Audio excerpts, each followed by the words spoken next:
Thanks, people. Welcome to the pre-show. Alright. I haven't actually checked to see if the mic checks are in there or not. Or in the outtakes. Yeah, I start it from as soon as we start recording. Awesome. Yeah. So they get to listen to me babble for a while. Both of us. The only time I'll cut that stuff out is if, So they get to listen to me babble for a while. Whoops. If we start talking busyness before... Hold on. The only time I'll cut that stuff out is... Yeah, like if we're talking about business or like, you know, progress on shows we haven't announced yet, stuff like that. Yeah. Wait, did my thing stop? No, it's still recording. It's still recording. We're all okay. Come on, dude, you know it was destined to be one of those weeks before we even started. That's true. Okay, so I've got both of those open in case I need to ban anyone. Looking at you, Mixer. I got all the show notes open. Hello, Mina. Thank you for peeling yourself away from the semifinals. LCS? Is that league? I'm gonna assume? LCS teams semifinals match. Is it basketball? I know it's March. Is it a basketball thing? Mina, help us. Yes, it is league. Okay, good. Oh god, okay. Excuse me. Alright, let's pimp this show. Why did I start my presence in the chat with hello fellow humans? That makes me sound like an alien. I'm certainly not an alien. Hello, fellow humans. Yes. I find your customs strange and interesting. Mm-hmm. Oh, hey, I just got a notification from Discord. Apparently, Hey. TVGP's just gone live. Hey, that's us. Is it? Usually. No, occasionally. Oh. Oh god. Yeah, I'm not gonna lie, Mina. Talking about League and Dota are both games I'm very interested in playing because they are games that you can jump in, have a round, jump out, and it's fine. Mm-hmm. Especially with stuff like the account stuff that carries over rather than individual match stuff. Right. My problem is with them is the same reason why I haven't touched Overwatch. Like, I refuse to buy it because it's the same kind of concept. I would get absorbed into it. Yeah. And that's something I can't really do. I don't, well, I don't have the time for it. Well, like, that's the same thing with me in Fortnite. Like, I played a handful of Fortnite matches and I really like it. But you can see the bottom of that downward spiral. It's like, I have been there for, you know, here's a giant laundry list of games I've gotten too deep into. Maybe I'll learn my lesson for one of them. Oh yeah, my biggest problem is now I'm doing that with a series, like a couple of games at once, where I know that if I wanted to, I could get in there and then, like, it's actually something we'll discuss later in the show because of one of the questions in Discord. I can't remember who said it now. Let me just pull up my... Death 2K, I think. The one about playing multiple games at once? Yes. Yeah. That is going to come up later, but it's something I struggle with is I want to sit here and play nothing but Monster Hunter. I want to sit here and play nothing but Elite Dangerous. Yep. I want to do the same for Warframe. And instead of doing that, these are games which I dip my toes into every week. It's like I don't talk about them every week, but these are games I'm usually playing at least once a week. But it's like, I'm not going to tell you about the one Rathian that I killed in Monster Hunter because I had time to play it for 10 minutes or something. Yeah, you'd rather talk about, like, oh, this new DLC came out and I played some giant dragon fight. Mm-hmm. It kind of makes me sad because I'm looking at, like, the Devil Johto, I think his name is, who's in there now. And I really want to go fight him. That was the DLC I was thinking of, where everyone's like, I'm back in Monster Hunter, baby, and it's still good, woo! Mm-hmm. I saw an amazing GIF, which is Devil Johto will pick up all the monsters and throw them at you. Oh my god. And there's a great GIF of a guy who's just standing there. He's fighting. I think he's fighting a Great Jaggy, which is one of the easiest monsters in the game at this point. Mm-hmm. And he dies because Devil Johto picks up the Great Jaggy and throws him at him. Monster Hunter's great. Yeah, it's so crazy. Oh, man. Also, I have a surprise this week for you. I can't wait to talk about it. Ooh, exciting. Yes, exciting and terrifying at the same time. That like all good surprises. Yes. Oh, God. Oh, so like out of curiosity, like, do you watch anything when it comes to like video game coverage, video wise? Because legitimately, like non-trailers.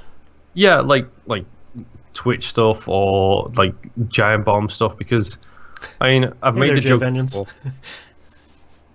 Now renamed Super Jobless. Hey, dude. That's my wonderful Geordie buddy. Yeah. Yeah. What is it? No Longer Hungry, I believe is his new Twitter handle. I think so. Which is fucking incredible, by the way. Really good. Sorry, you were saying about Giant Bomb's coverage? Giant Bomb stuff, like that's kind of one of the reasons I bought the tablet, as well as allowing me to be in chat like this. Hello. Also, like my setup back in England, was I had two TVs set up.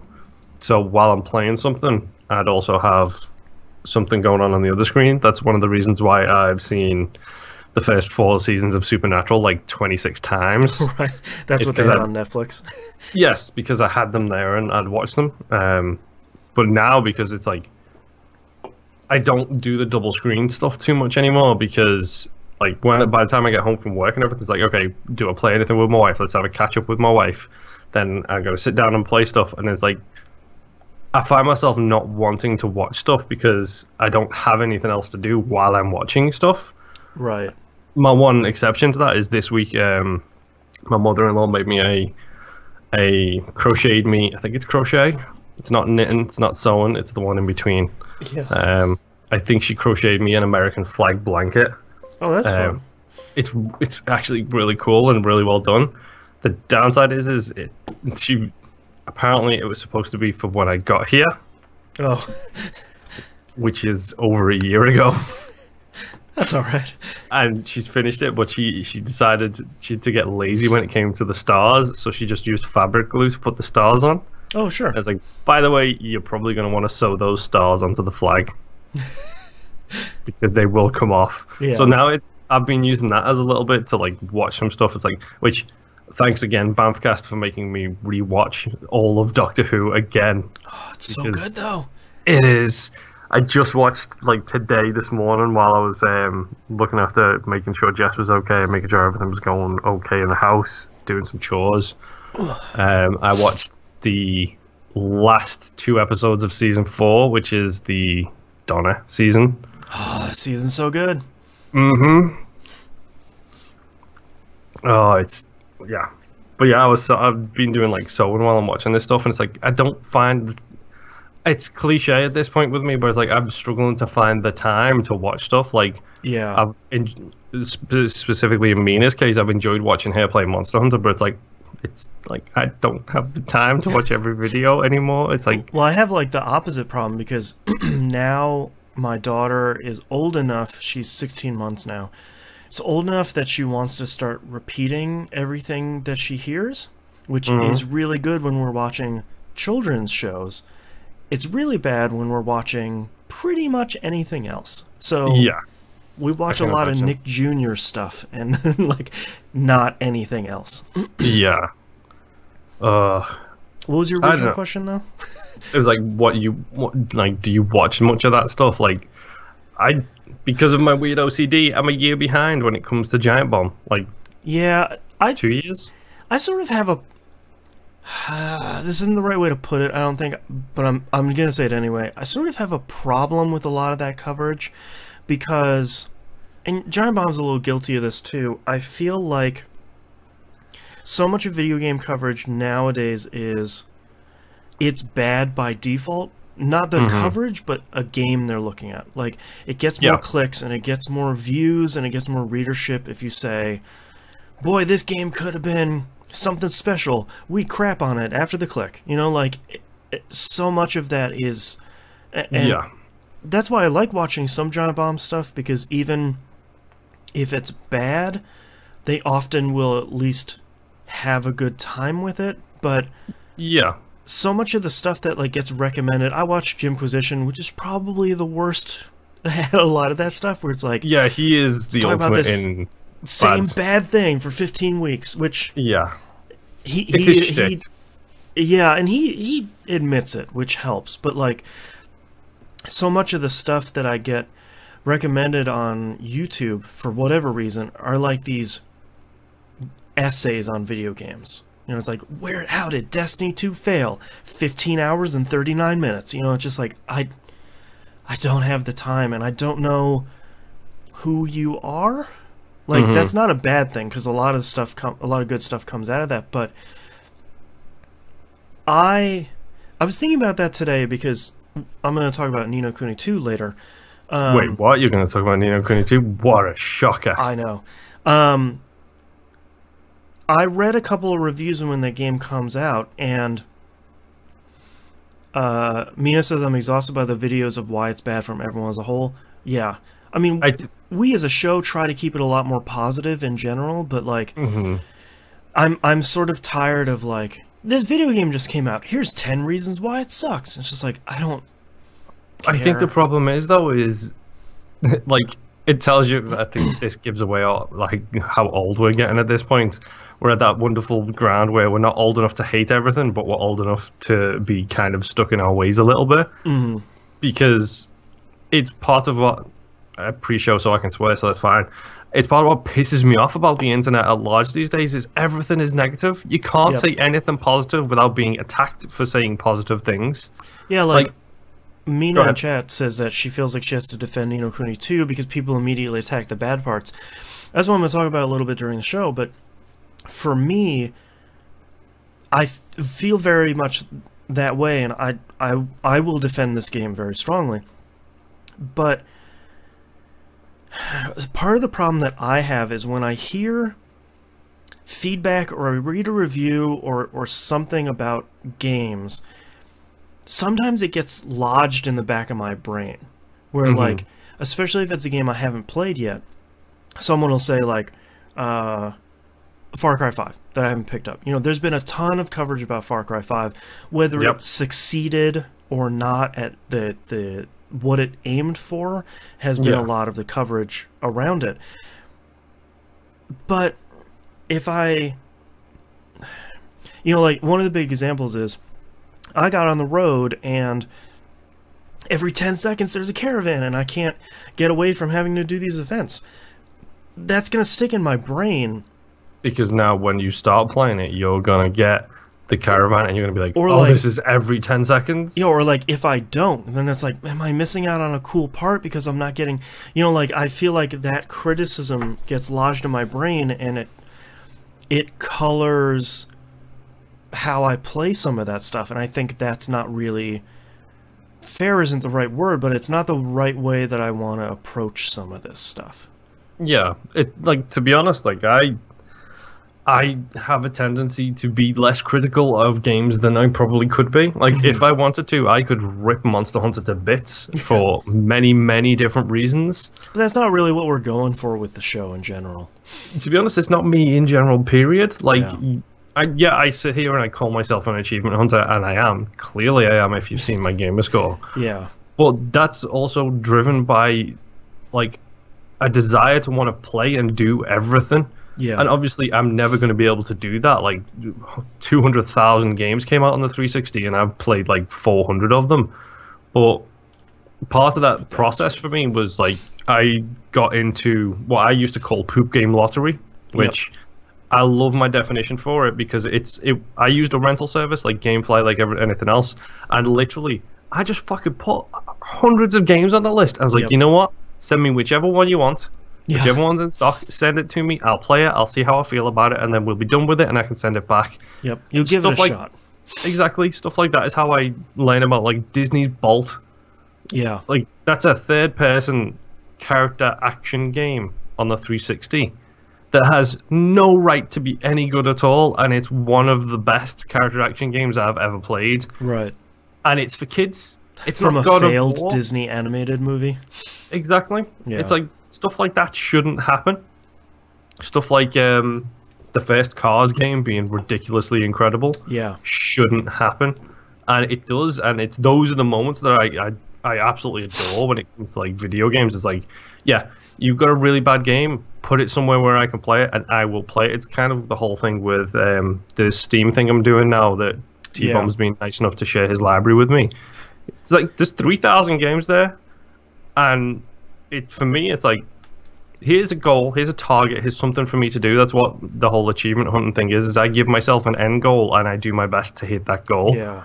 My end goal when it comes to individual games on Xbox is get all the achievements, because then I feel like I've got part of being a frugal motherfucker growing up is I have got every single penny I could out of that video game. Yeah, you squeezed everything out of there. Exactly. And in some games that like I paid $5 for a NeoGeo game, it lasted me an hour. Guess what? Movies cost $20 these days. And they're 90 minutes. You know, exactly. I forgot to mention on the show recently, you were talking about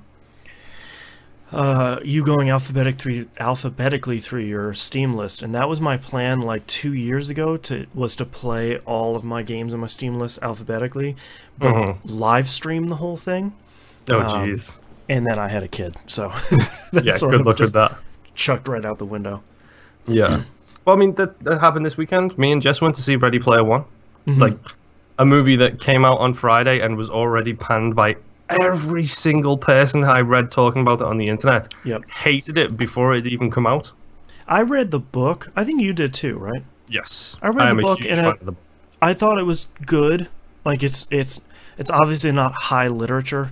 You know, it's not going to be checked in the Smithsonian as, you know, 20th century's best work, but no, it's like I had fun with it. 23rd century Da Vinci Code is what it is. Yeah, like, and I think anyone that's going into the movie expecting it to be, you know, Lady Bird is probably going to be pretty disappointed in general. Hey there, Jimbo Jangles. Hey, Jimbo. So yeah, go ahead. Oh no, I was done. I was just gonna say, like, yeah, we went to see it and we had different reactions to that movie. Jess is not a fan of the movie.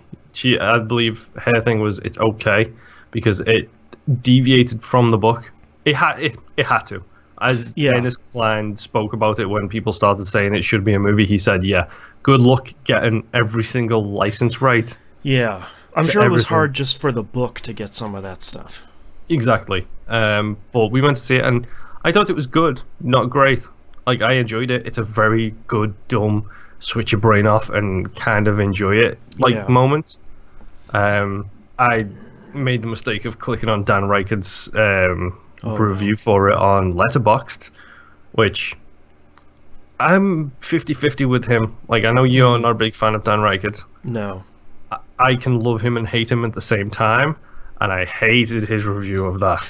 The main problem I have with, just to clear the air here, the main problem I have a lot with, just for the live stream, with Reichert a lot is I have a problem with willful ignorance when we literally, the vast majority of people have a smartphone. You literally have an archive of all human knowledge at your actual fingertips. If you ever wondered what something is, just Google it.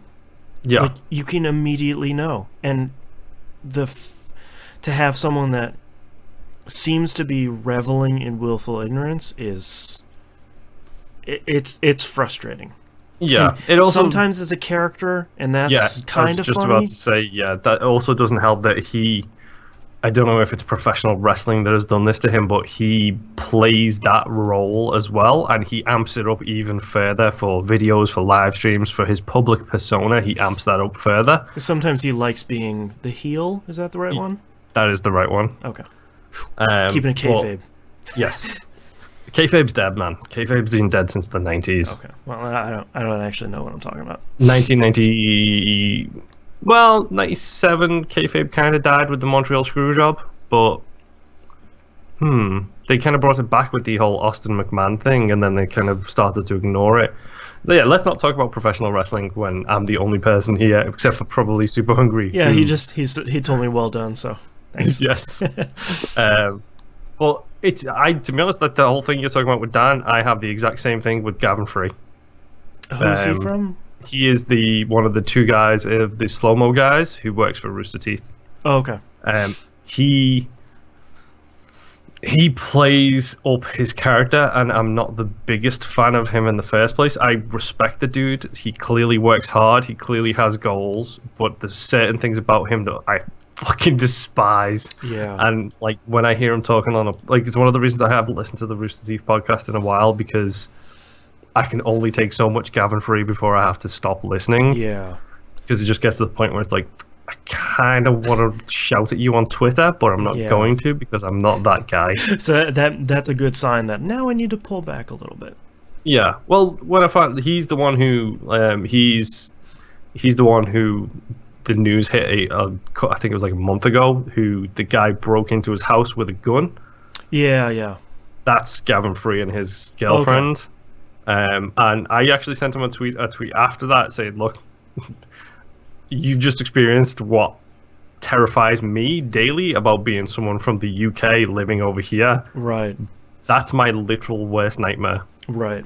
So props to you for handling it so well. Props for being so calm about the whole thing. And props to the Austin PD as well for having a really quick response time. Yeah. Well, I think part of my big problem is I think I dislike characters on like podcast and video game videos and stuff like that. Like I'd rather someone, like I'm not gonna pick on him in general. I don't know if that's still in vogue or not, but like the angry video game nerd, like I never liked that guy because it's obviously a character, and I know that's part of the reason why he was so popular, but I personally would rather watch someone be themselves, talking about what they're passionate about, rather than a character being character and doing a skit, basically. Yeah, that's one of the reasons why I've always loved Gersman, because Gersman, he's always been himself. Yeah, and sometimes he'll play it up, and like he'll play up some of his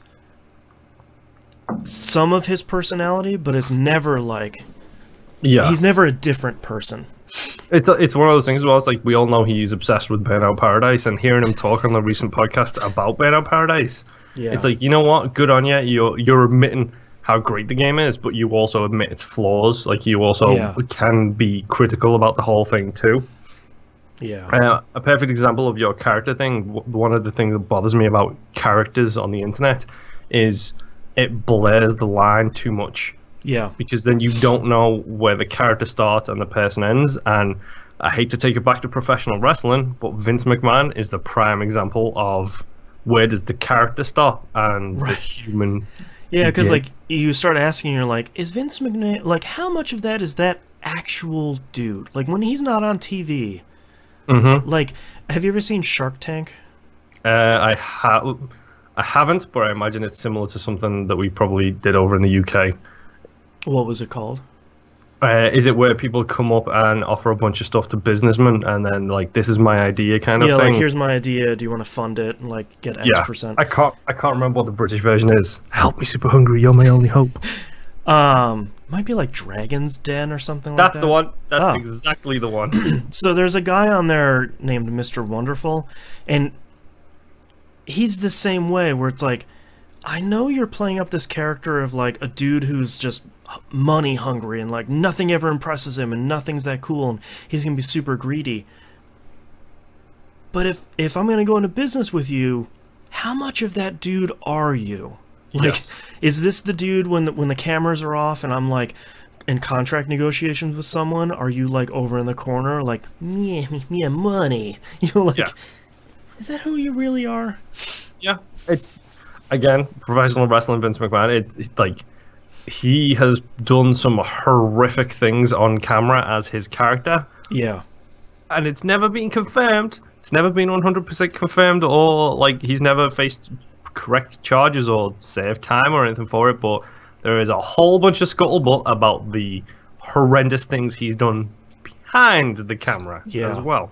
And it's like, you can't say that that's just your character if there's all these rumors existing for decades when about the cameras how... are off. What do you do? Exactly. All right, I think we've... Thank you, Super Hungry. You beat me to it. Are you ready to kick this thing off? All right, let's get started here in 3, 2, 1.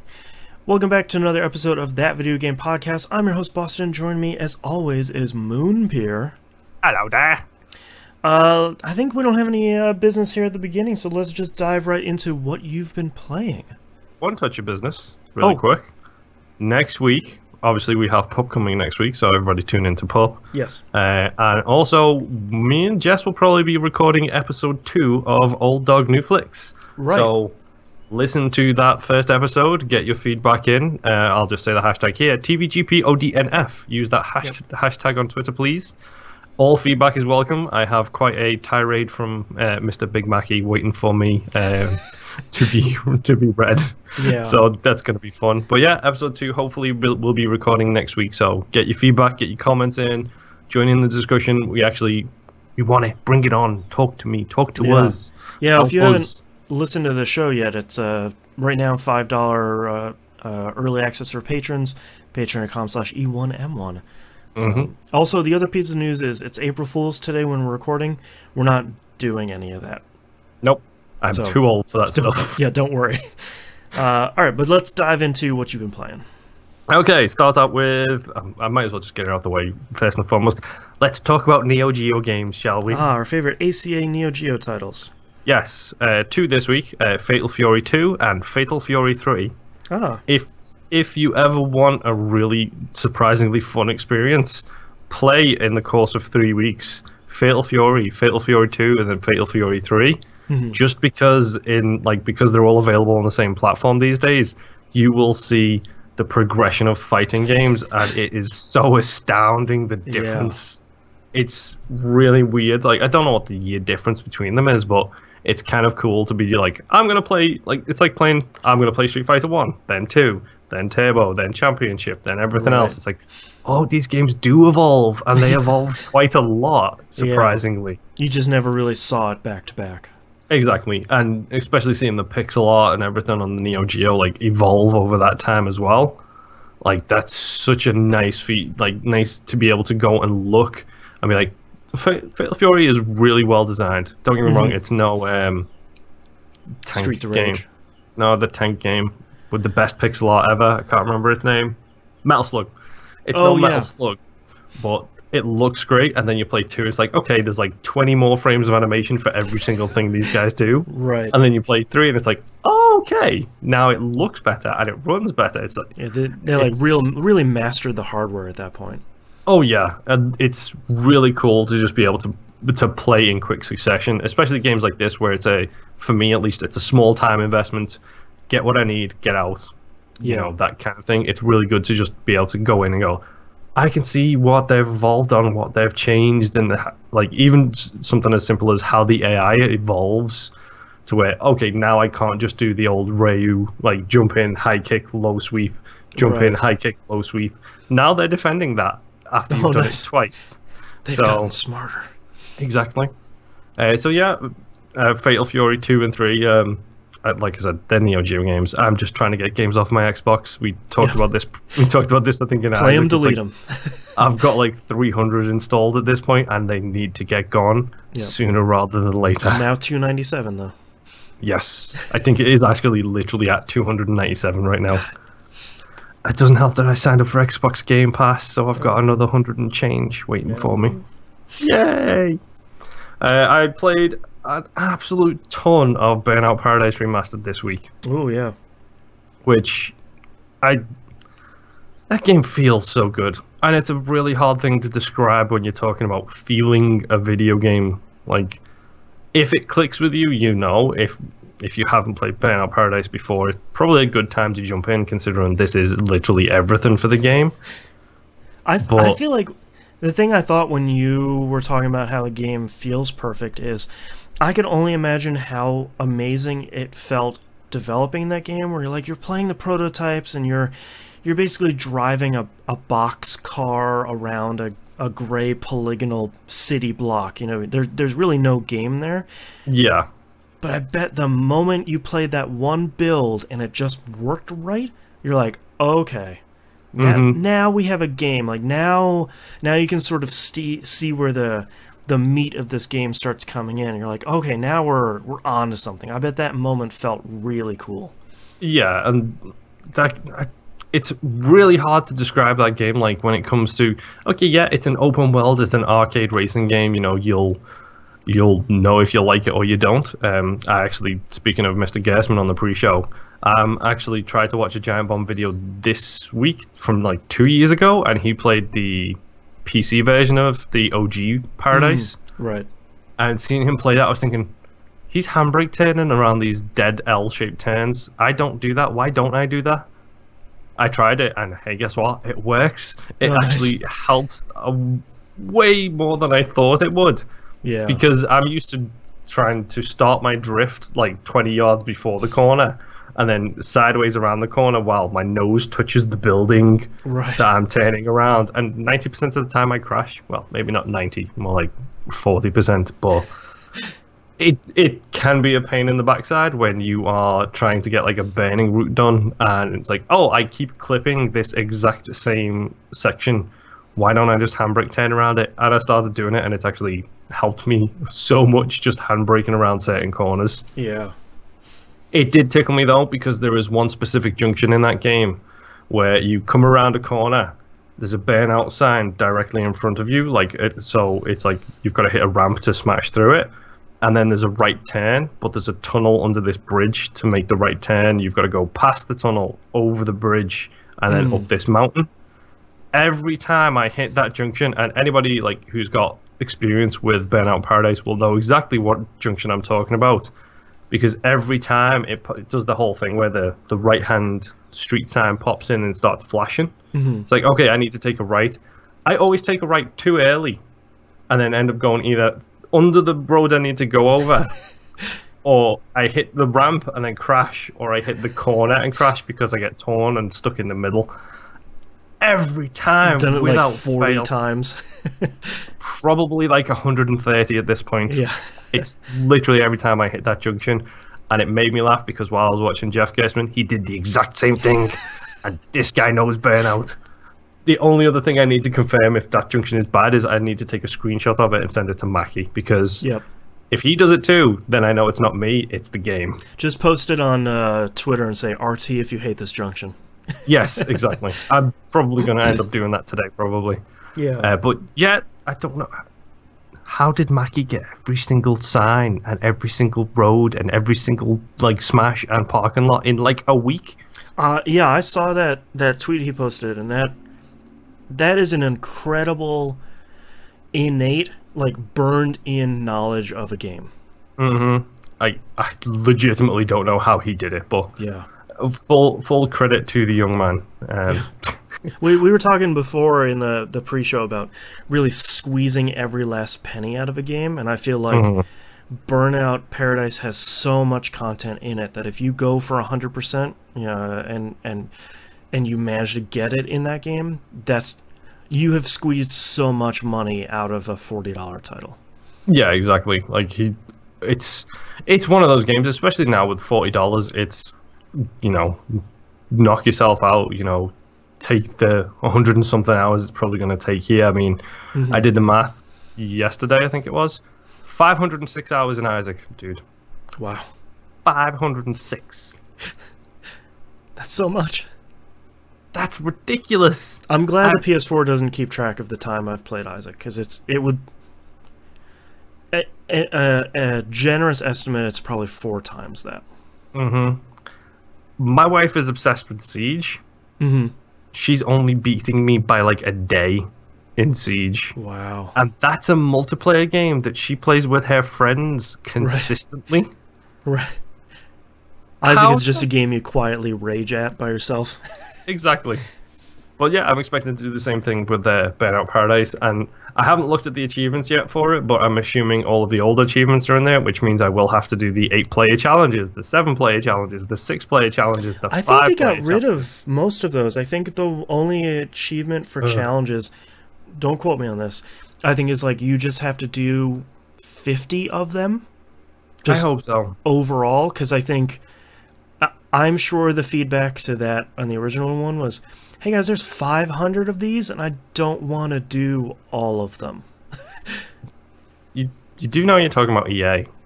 Yeah, but EA published. I feel like EA... Criterion maybe has a... Come on. Criterion doesn't exist anymore. Oh, that's true. I forgot about that. Criterion's dust in the wind at this point. You think Criterion still has a heart in my heart. They will forever have a heart in everybody's heart because it's Criterion. But no, Burnout Paradise is great. If you want to play it, let me know if I have the time, which is rare. But if I have the time, I'll gladly smash through some cars with people. Yeah. But I have one more game to talk about. Okay. One final game to talk about. And I feel like this is a really good game because it transitions nicely to you. Okay. Firstly, thank you, Senior Monkey, a community member who sent me a Steam code for Ni no Kuni 2. Hey! And let's just say that this is probably one of the most beautiful games I've ever played in my life. It is astounding looking. As soon as I started playing it, the only thing I could think of was, this is blowing my mind the way Eternal Sonata did. Yeah, like Ni no Kuni 2. I'm laughing because I'm hearing the music from the main menu.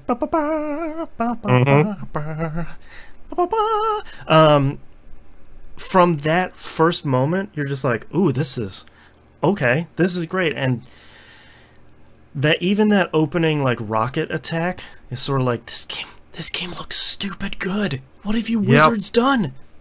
And then you get to the world map, which, for the record, by the way, folks, for the record, I'm at the mountain with the Sky Pirates. This is my progress so far. I've met the Sky Pirates. I have to go rescue the daughter, who I'm assuming is going to be a party member at some point. You are correct. As soon as she appeared, I was like, there's a future party member. All of your party members are so funny because as soon as you run into them, it's like, she's going to be in my party. Cool. And like... It's for some of the later ones, even they join your party temporarily, and it's like, come on, just you want to adventure with me. This is gonna be a permanent thing. Let's just lock it down. Yep. I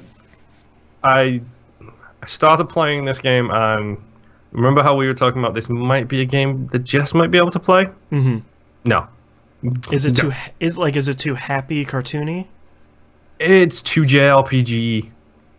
Yeah. She's not a character action game person as well, so I was thinking maybe the lack of turn-based combat would be the thing, but the only character action game that I've seen her play is Tomb Raider. I think that's more... Yeah, so it's like too hack and slashy? Yeah, a little bit. Yeah. But credit where it's due, she did turn around and say, wow, that game looks amazing. Yeah. But yeah, I got the world map, and as soon as I got to the world map, I immediately wrote a note, which is, I wrote, looks amazing the second I started playing it, and love the world map. The fact that there's little chibi versions of your party running around on it is stupidly cute. Those party members run around your kingdom too. Oh, it's like so it's cool. just, it's so good.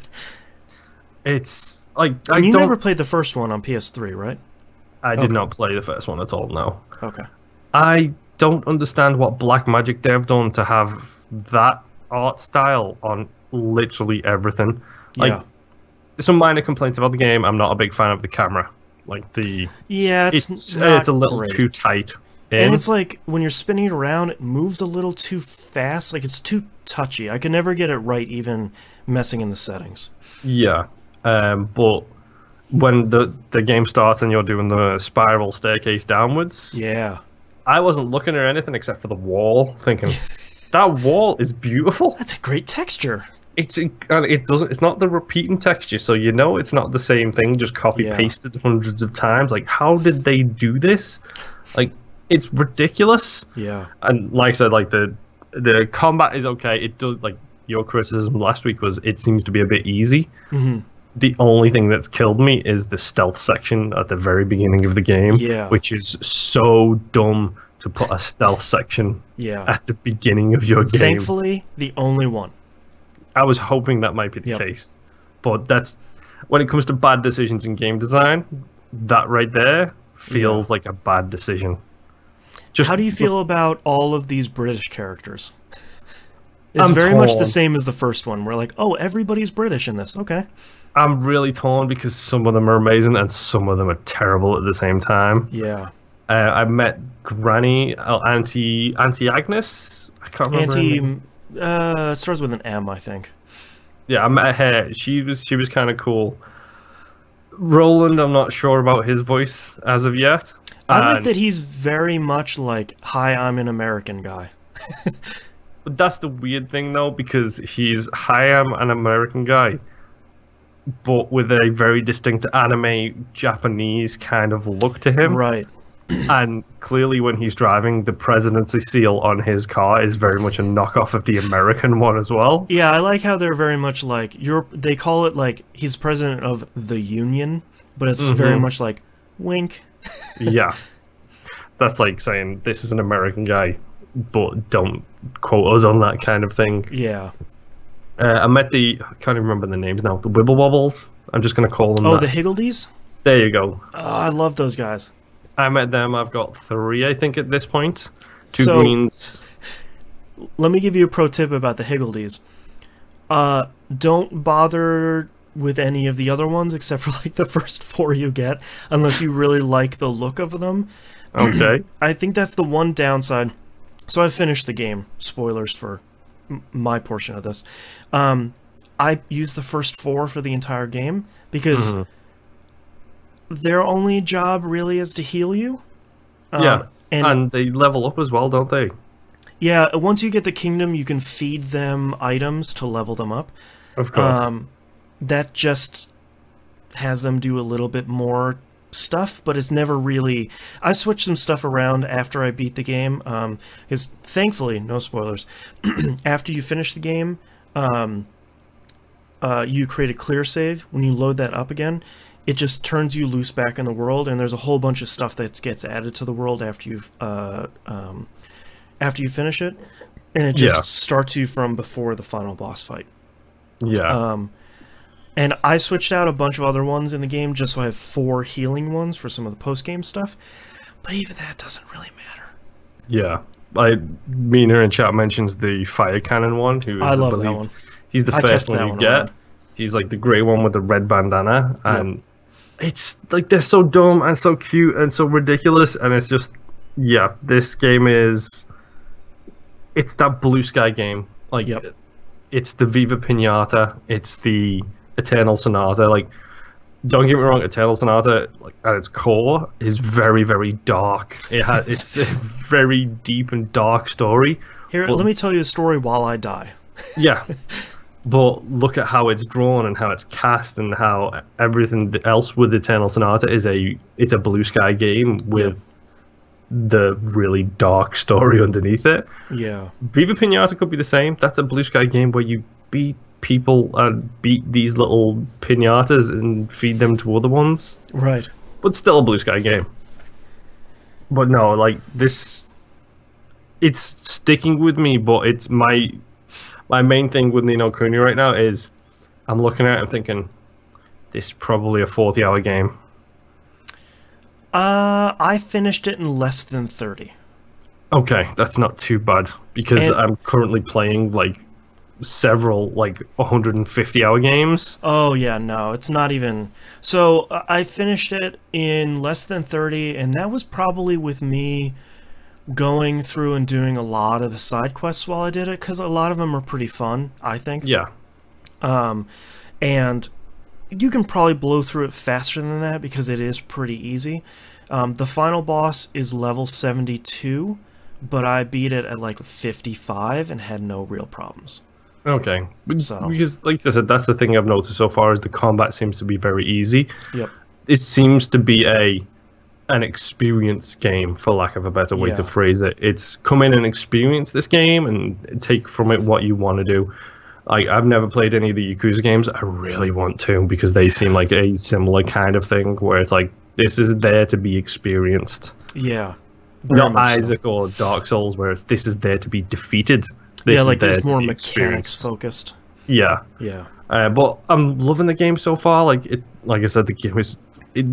I can't describe how great that game looks. Like, I hadn't seen screenshots, I hadn't seen video, I hadn't seen nothing to do with the game before I started playing it.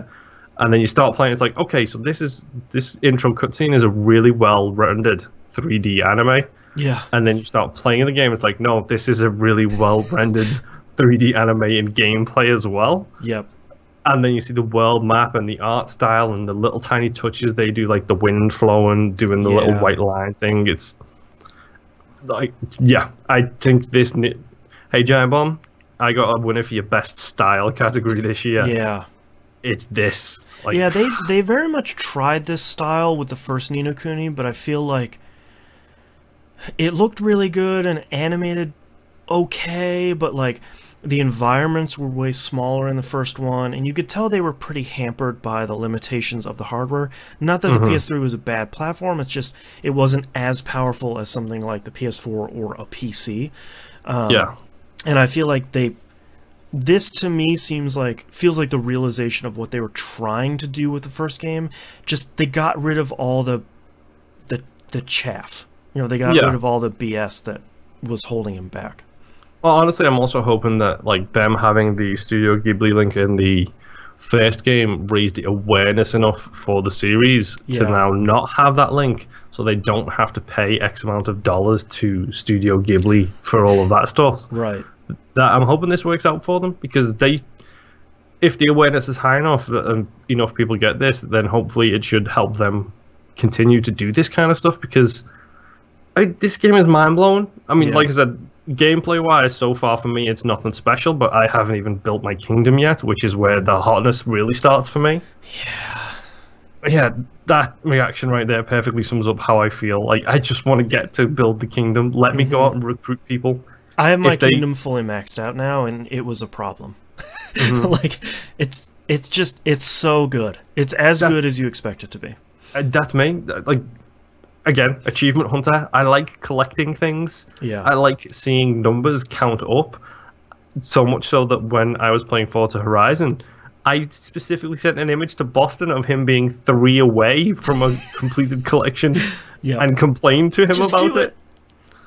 Like, this is me. Like, that's my style. Is I don't care how hard it is. I don't care about any of this stuff.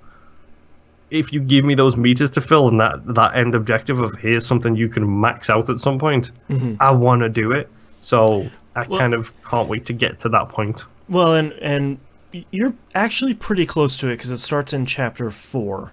I think the thing that I really liked about the kingdom building is every goal that you set for yourself was really clearly communicated. Like, you can go into your weapons shop and it says, all right, to develop level 3 weapons in your shop, you need to have this person knows this skill and this person knows this skill.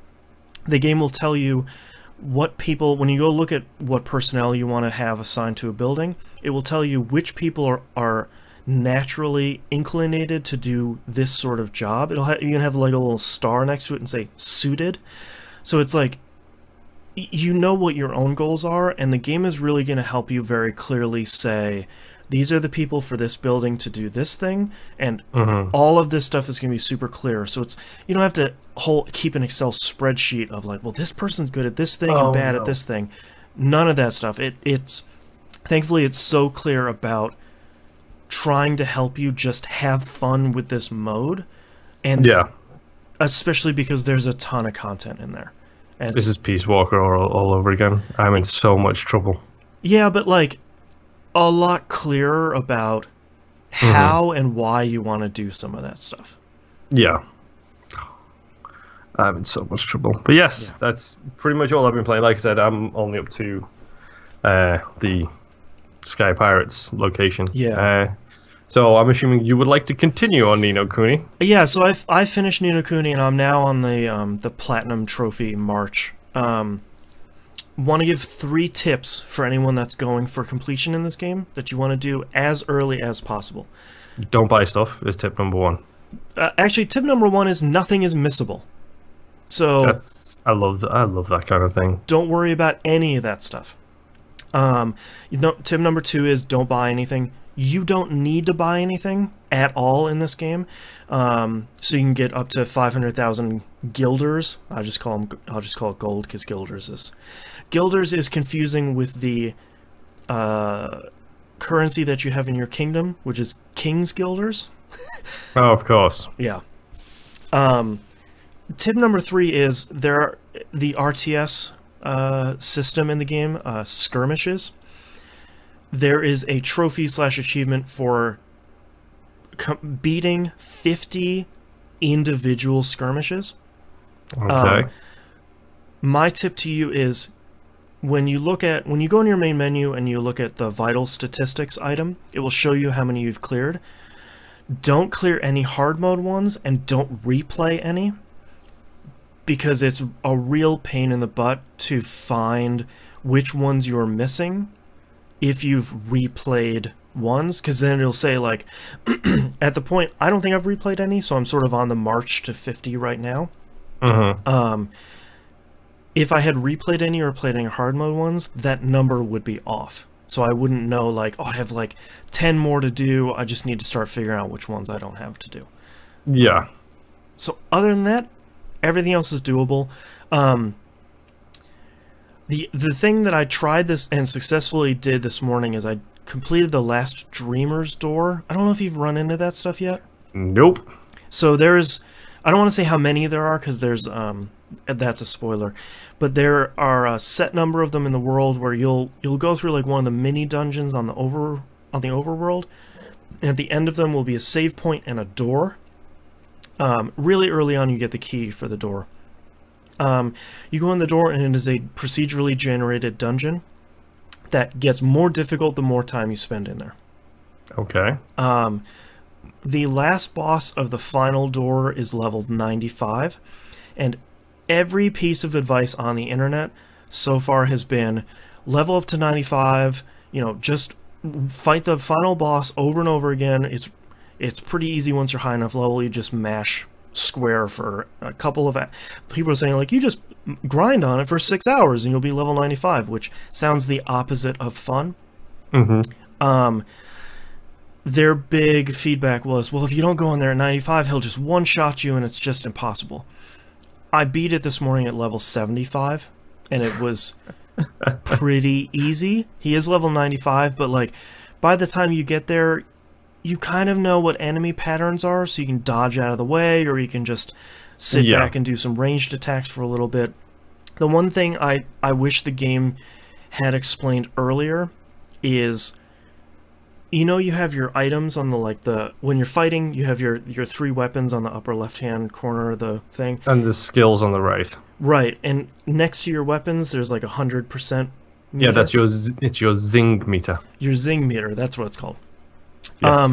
I paid attention to the tutorials, Mr. Boston. Clearly you did not. I did, but I feel like the zing stuff wasn't really well explained at the beginning, or like it didn't matter for long enough.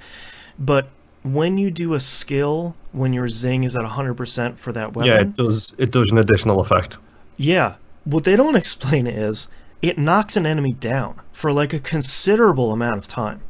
So when you have 3 weapons equipped and you can get them all up to 100% within the amount of time that the enemy is down, you can kind of stun lock higher level enemies.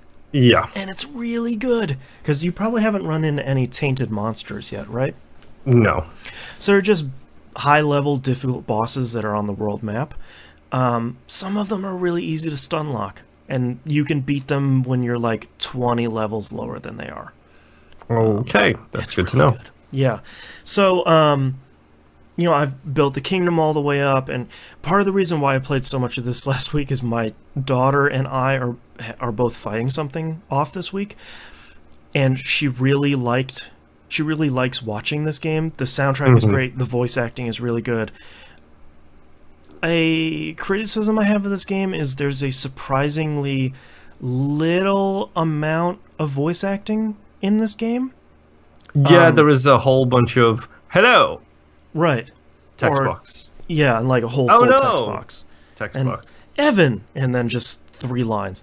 That's sort of disappointing because I feel like the voice actors are really good in this, and we're playing on something like the PS4 or the PC, where we have a considerable amount of storage space. So I'm not entirely sure why there's such a small amount of voice acting. Mina's in chat saying I've had to voice every character. I feel badly for her live streams, because there's a lot of stuff she has to voice by herself. Yeah. I'm not gonna spoil any of the ending stuff. The story gets a little weird right near the ending, but I'm happy how the whole thing resolved itself. Hold on. A JRPG and the story gets weird at the end of the game. Not in the way you expect. See, I'm not so sure about that, because you've got Final Fantasy VII, where the guy goes into a coma. You've got 8, where it turns out the bad guy used to be someone who used to go to the same adoption place as you. And all my memories are gone. You've got 10, where the giant sky monster is your dad. Right. You've got Eternal Sonata, where you find out at the end just how badly you're dying. Yeah. I feel like... I feel like it plays off some of that stuff really well. Yeah. With the bad guy's motivation. Which doesn't really make a lot of sense until like after the credits have rolled. Yeah. Mina says she has a complaint that text boxes scroll by so quickly. Yes, especially in skirmishes. There's like 3 or 4 text lines that are important to the mission that stay for literally 5 seconds. Okay, so yeah, when you're talking about that, you're not talking about the ones that you press A through. You're talking about the ones that show up in the middle of action. Yep.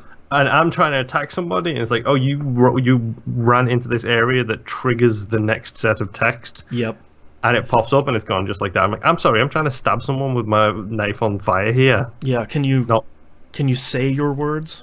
I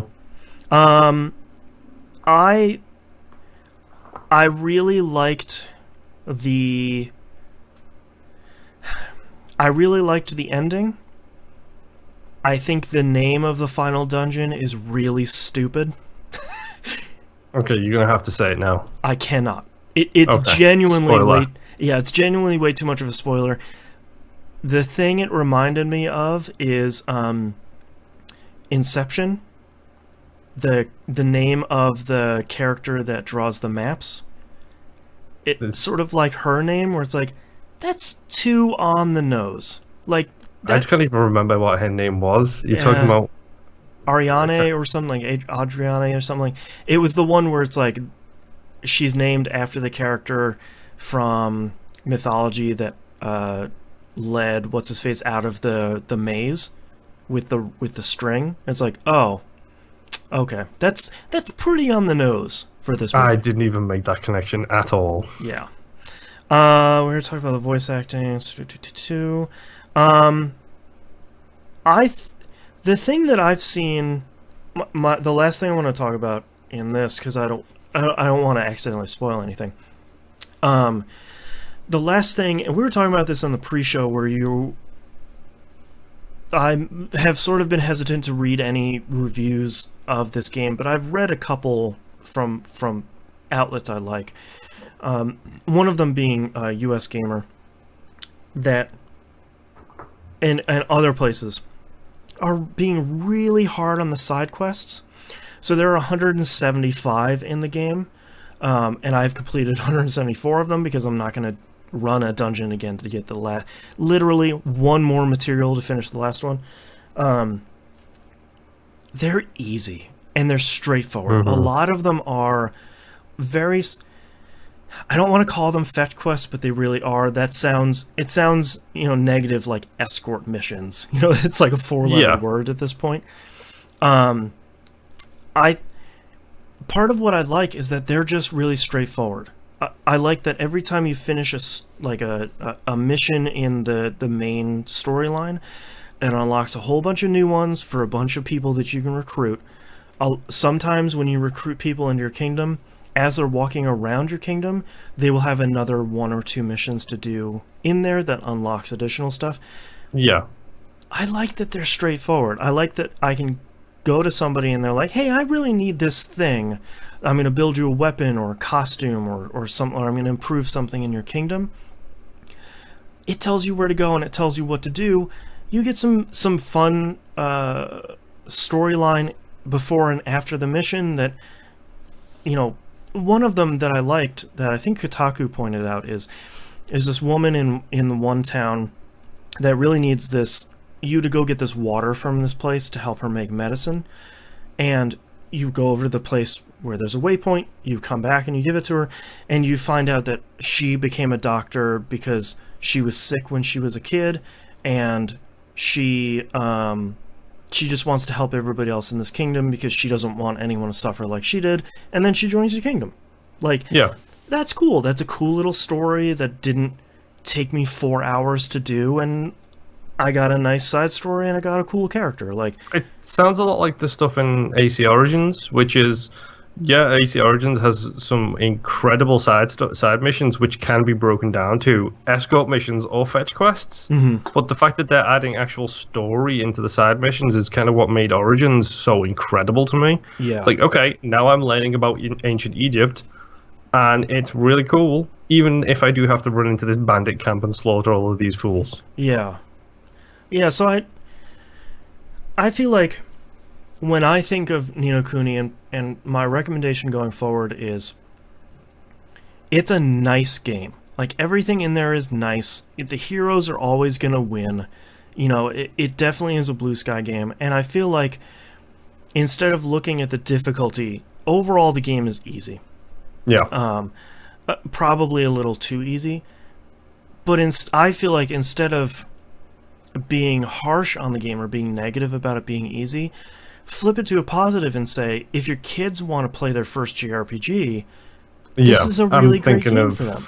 I'm thinking of T-Bomb Rocks, I'm thinking of Nintendo, yep. I'm thinking of people like that who've got kids who could play this game and use it to develop their sense of gaming. Or like if you've never played a JRPG before and you want to play something that's more hack and slashy, you can play Ni no Kuni 2, and if you like that style of game, the Tales games are really good because it's like a more difficult evolution of that with a very similar, you know, very active battle system. So yeah, this is the costume quest for that style of game. Yeah, exactly. So I think Ni no Kuni 2, I really like it, and I'm going for the platinum because I'm just having so much fun playing it. It's just a really solid game. It's really nice.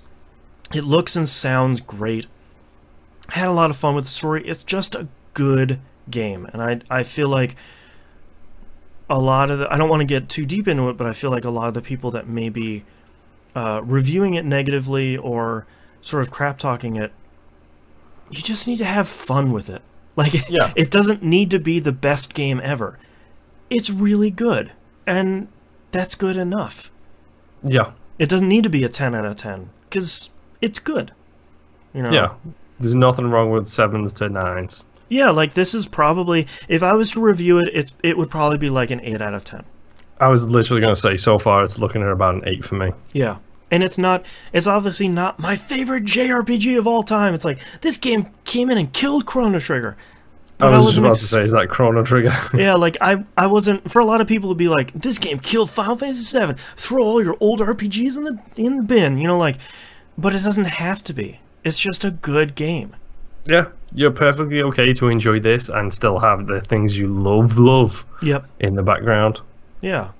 So, go play Ni no Kuni 2. It's really good. Yeah, roll out the positivity. Yeah. And the last game I played is I finally started up on my Switch Golf Story. Speaking of RPGs. Uh-oh. Golf Story is weird. It's Okay. not. It's certainly not bad. So it's a 3-click golf game, and it very much it's sort of top down and it's pixel art. It almost reminds me like an unreleased Game Boy Advance game, which is definitely a positive. I guess I didn't really know how much it was going to lean into being an RPG. Yeah. That there's a lot of text in this game. All of it is really written well so far. They do a lot of fun stuff with the actual text box itself. When someone's yelling, like the text box will get really big and the text will get really big. If someone's saying something under their breath, the text is really tiny and the text bubble like wobbles a little bit. I love little touches like that. Yeah, like it's just fun where there's no voice acting. A lot of that stuff works really, really well. Every time you do something, you get experience. When you level up, you get like 4 or 5 points to put in your 4 or 5 different skills. You know, we've seen a lot of stuff like that, like in the Tiger Woods series. The only thing that has frustrated so far, and I'm still not sure if it's in game, is there doesn't seem to be a map. I keep meaning to Google this, but every time I'm playing it, I don't want to stop laying around being a lump and grab my phone. Yep. So a lot of times it's like, you need to go over to the clubhouse and go do this thing. It's like, cool, that's where is that? Where I don't know what this course is. I'm sure, you know, playing around a little bit and exploring, you know, the first course. I just got the second course unlocked too. We'll probably alleviate that just by playing the game. But so far it feels really good to golf in it, which Yeah. I was a little worried that was going to be secondary to leveling up and all this story and world building, but they do a really great job of telling you, you know, where your ball lies, how much wind there is when you're putting. You know, it doesn't do, you know, the 3D game where there's a grid and the lines sharply go down this way. It's a lot simpler where it says, look, it's sort of leaning to the left, so you want to putt to the right a little bit. And I kind of dig after literally just playing a lot of everybody's golf. It's kind of nice to play something that's really similar, but it's not Super simplified, but it's a little bit easier to play. Yeah. So, another negative too is everything you do in that game makes the Switch rumble. Oh, wow. From like advancing text boxes. Wait, hold on. Yeah. When you said everything, you meant everything. I meant everything. So I had to turn the rumble off. It makes sense when you like hit the ball with your club. That makes sense. Or, you know, you get hit by something. But like, part of the interesting thing is you can just explore. You can just free roam around the whole golf course. So like, if you just want to plop a ball down and hit something, you can do that. When you fire up the game really early on, they teach you can just plop the ball anywhere and just shoot the ball. There's like a switch hidden behind a wall really early on that they just show you, like, just throw the ball down and hit the switch.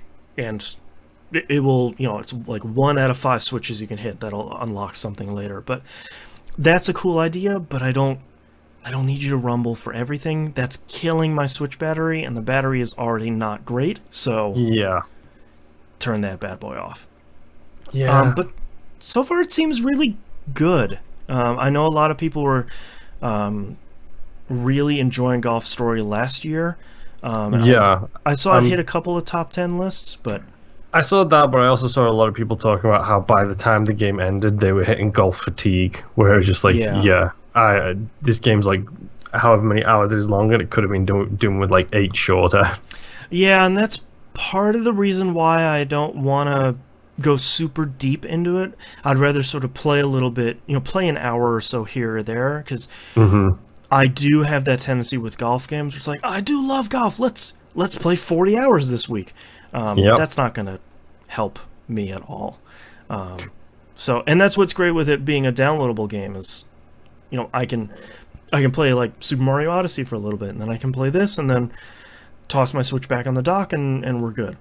It's kind of the great thing about having all of my games on Xbox One be digital, or most of them at least.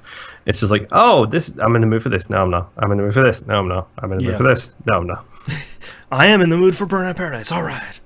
Always. Yeah. But that's all the games I'm playing this week, so let's take a break.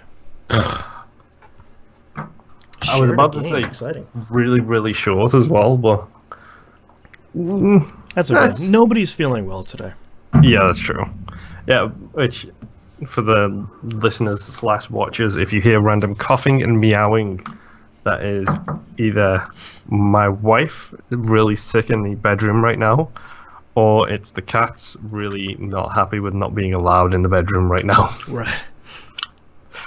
Oh man. My one cat loves it whenever I'm sick. She's like, yeah, you're not going to move at all. I'm going to lay all over you. This is awesome. I think Sherlock is trying to be nice, but his version of trying to be nice is getting all up in your grill and then refusing to give you any space. And when Jess is sick, all she wants is space. Yeah. Well, he'll probably start doing that thing where like the paw just comes up to the cheek where it's like, hello, you're not petting me. It's like, well, I was sleeping. Thank you, giant dick. I don't know where he picked it up from, but Sherlock is also doing the thing where he attacks things under blankets now. Oh, God. And he hasn't done that to me yet. He hasn't done it at all since I've been here. Huh. So I'm curious as to what suddenly started this, whether or not it was Louise who decided to teach him bad ways, because they both seem to learn from each other. The bad influence that she is. Yep. Our other cat, our really giant, muscly tabby cat, he did that when he was a kitten, because we got him when he was feral. And this is going to sound terrible, but the way that we trained him to not do that was when we were asleep, we kept accidentally kicking him very gently in the face when he would do that. Yep. And he stopped that pretty quick. Well, I don't know how well this is going to show up. Let me just turn my brightness up a touch. There we go.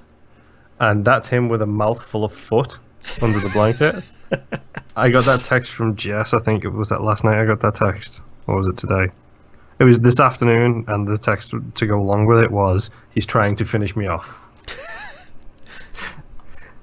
He's getting his vengeance while he can. Yeah, he's getting his revenge in while she's sick. Yep. Oh, man. Ugh. All right. You ready to knock out this second segment here? Yep. All right. Let's get started here in 3, 2, 1. Let's talk releases for the week of April 2nd, 2018.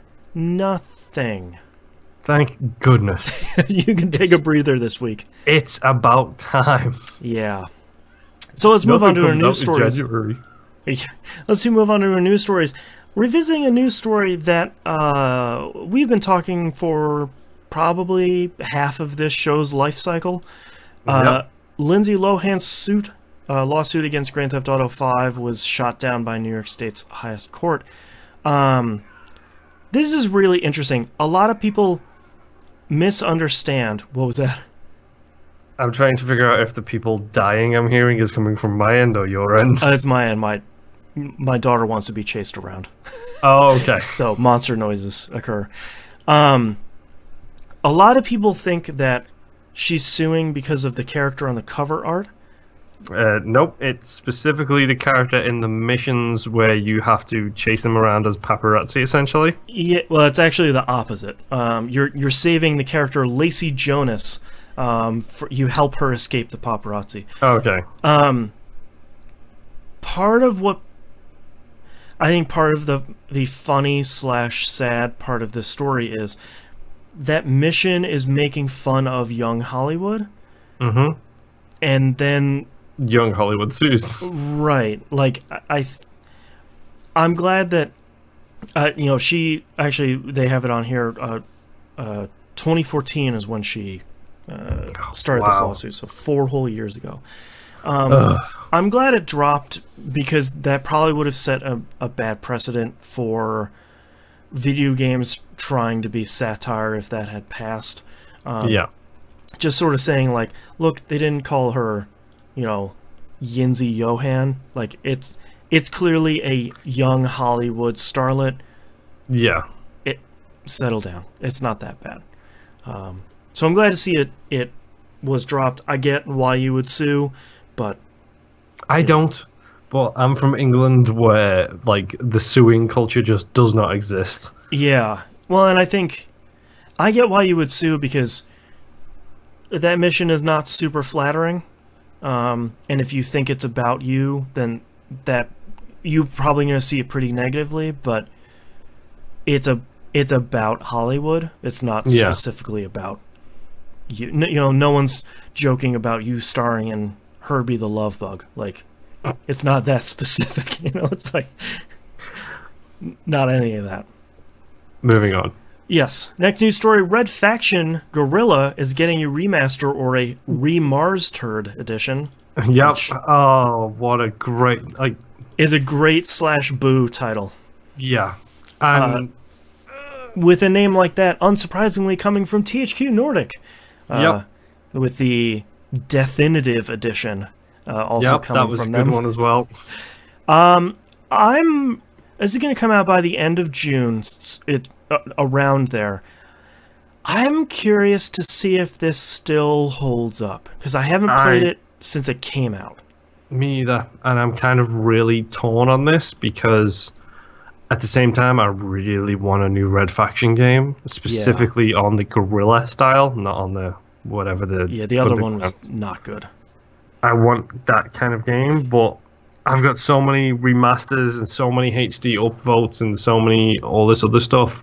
I don't know if I want to spend another X amount of dollars on another one of them. Yeah. Until I start seeing stuff pay off in that regard. So I might wait until the new Darksiders game comes out, because I supported that by buying the remaster of the other two. Yeah, me too. I kind of want them to drop Need for Speed and make another Burnout, so I supported the new Burnout Paradise. Right. Well, and I think the thing with Guerrilla is, I feel like if you had a 360 when Red Faction Guerrilla came out, you probably bought it and played 100% of that game, because it was really good. Mm-hmm. But was it really good for the time, or would busting down buildings with a hammer still be that much fun? I'm hoping it's still that much fun. This is on my list of things which I'm interested in, but I cannot prioritize towards money-wise. Yeah. Well, especially if you haven't played it before, I feel like it would be a lot like Burnout Paradise Remastered, where it's like, if you haven't played it before, it's probably a great price, and as long as it runs smooth, it's probably going to be a lot of fun. Yep. But there's not going to be anything new in it, so I don't know. My big question is when THQ Nordic bought up all of this stuff, was Guerrilla one of the original ones they bought, or was it ones they bought on the second bite? And do they have the engine? Yeah, that's a good question. Because if they don't have the engine, I ain't interested in this one, because there's no guarantee they're going to use that engine going forwards. Yeah, that's true. I feel like if you're going to remaster this, you at least need to own... You have to have something. Yeah, but it might be a case of, they've got the IP and the rights to them, but some other company now has that engine, and they're just paying a licensing fee for the remastered version. What engine was this made on? Geomod 2. Yep. Yikes. Well, sort of a crapshoot whether or not they still own that engine. Yep. I was hoping it was going to be like Unreal Engine 3, and it's just like, alright, well, maybe you can, with a little bit of work, maybe you can sort of forward port it to UE4, but maybe not. Get together with DICE and then have like a GeoMod 3 that works in the Frostbite engine. Yeah, just have it like be a mod. Mm-hmm. Yeah. Well, let's talk about our next news story. New games. Dragon Quest XI is coming to the West in September. Shockingly announced for the West, because 10, which was an MMO, did not come over here. Unsurprisingly, and it seems like it never will. But Dragon Quest XI Echoes of an Elusive Age is coming to PC via Steam and PS4 on September 4th.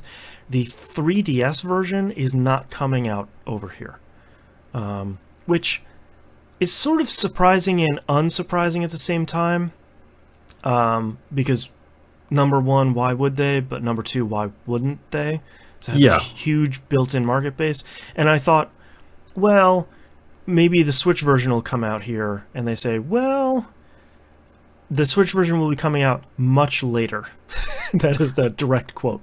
This just reminds me of that game that got kickstarted, and then it was put on like the Wii U, but they had a Wii version in there as well.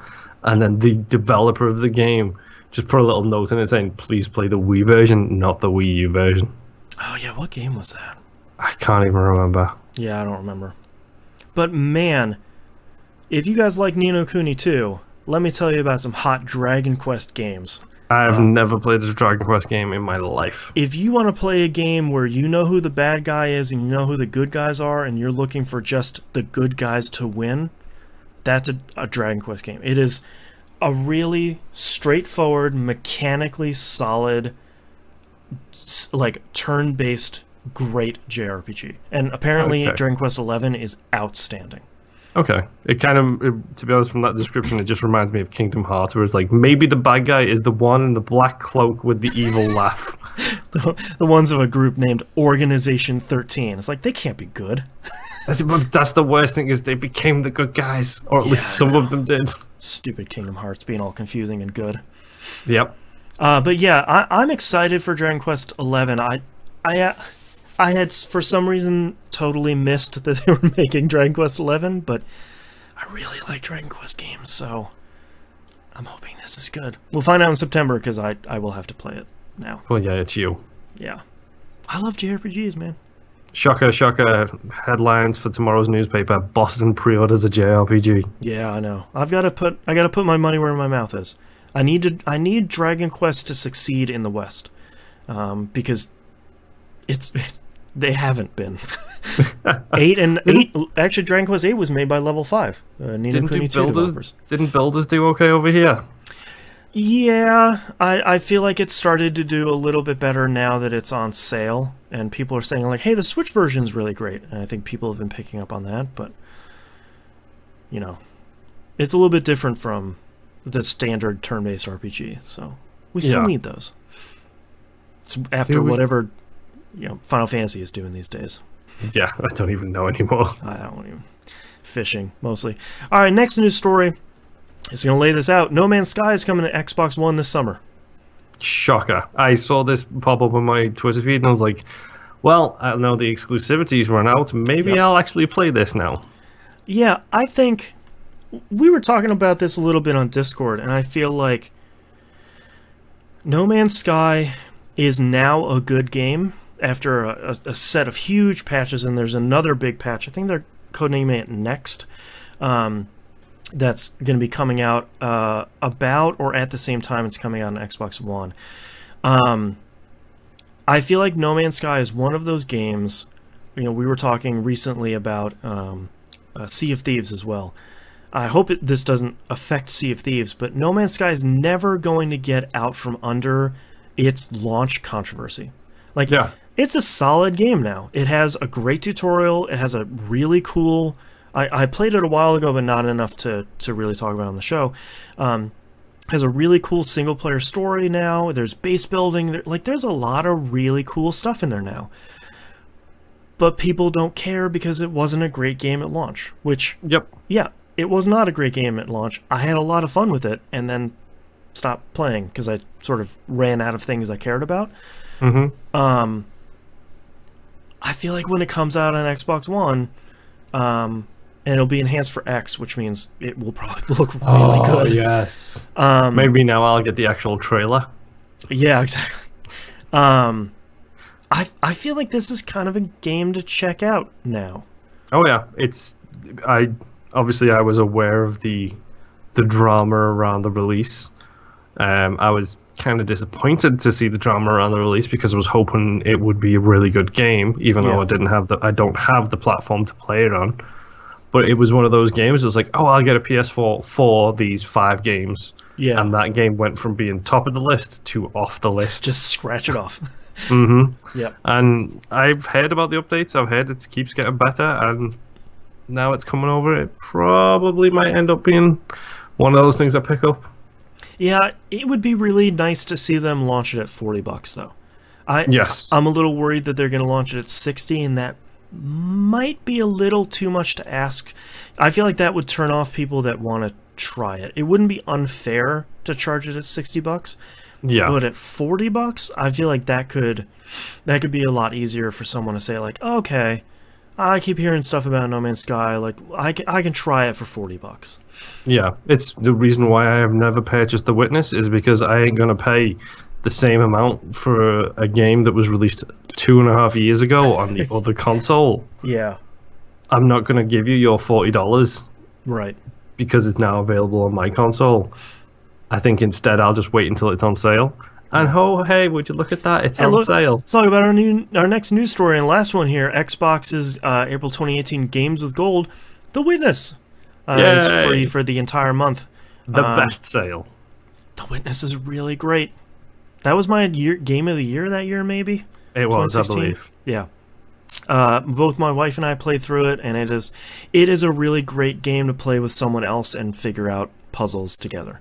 It's a really great game for me to play to make my wife look away from my screen.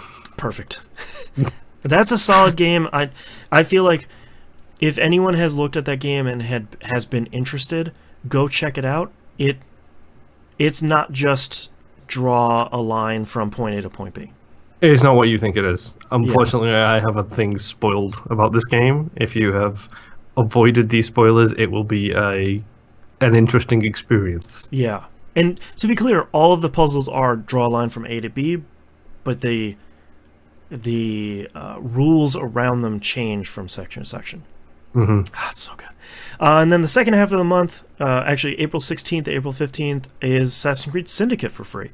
The last of the traditional Assassin's Creed games before Origin. Yep. I liked it a lot. Moonpier didn't like it as much, but it's still a good Assassin's Creed game. That it is. And if you want to play a good Assassin's Creed game, you can play that.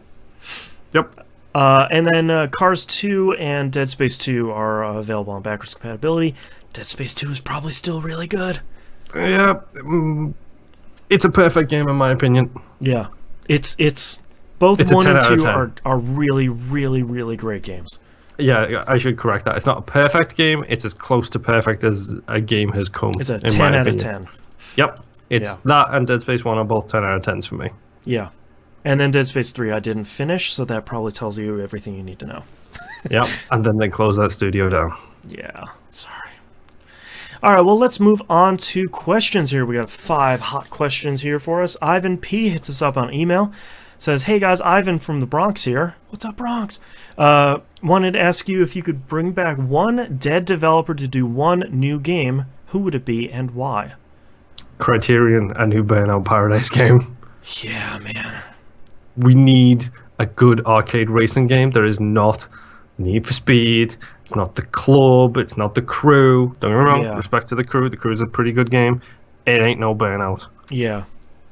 Give me Criterion. Give me that set of devs, and give me a brand new Burnout Paradise, or not even Paradise, but a brand new Burnout game. If you want to take it linear and just do it like 2 or 3 or Takedown, absolutely fine as well, because those games are fantastic too.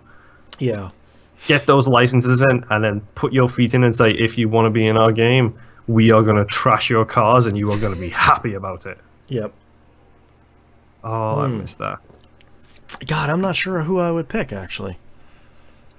My knee-jerk reaction is be like, well, let's get Harmonix back together and make a new rock band, but no one wants that. Doesn't work anymore, yeah.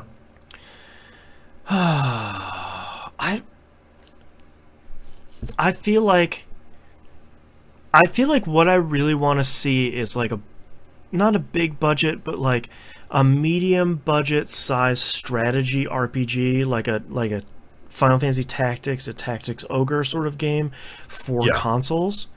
But I don't know who I would bring back to do that. Maybe have Matsuno come back and do it like Tactics.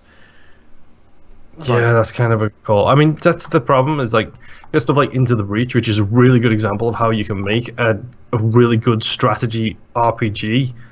And, like, modernize it a little bit. Modernize it a little bit, and why is that not on consoles? Yeah. I know why. It's because of the FTL guys, and they don't have the. I don't think they've got the studio to do it on consoles. Sure. There's so many porting houses nowadays. You know, like Risk of Rain on console wasn't done by them. You know, it was done by a porting house. So, you know, when you look at FTL, you say that's not going to work on console. There's just too much stuff there. You look into the Breach, and you say, hey, that could work on console. There's a way to do that. There is enough buttons on a console controller to do everything you need them to do in that game. Yeah. My final answer, by the way, for this, because Burnout is the easy answer, the evergreen will forever live in our hearts as the greatest first-person shooter of all time. Give me Zipper and give me a mag on this generation of consoles.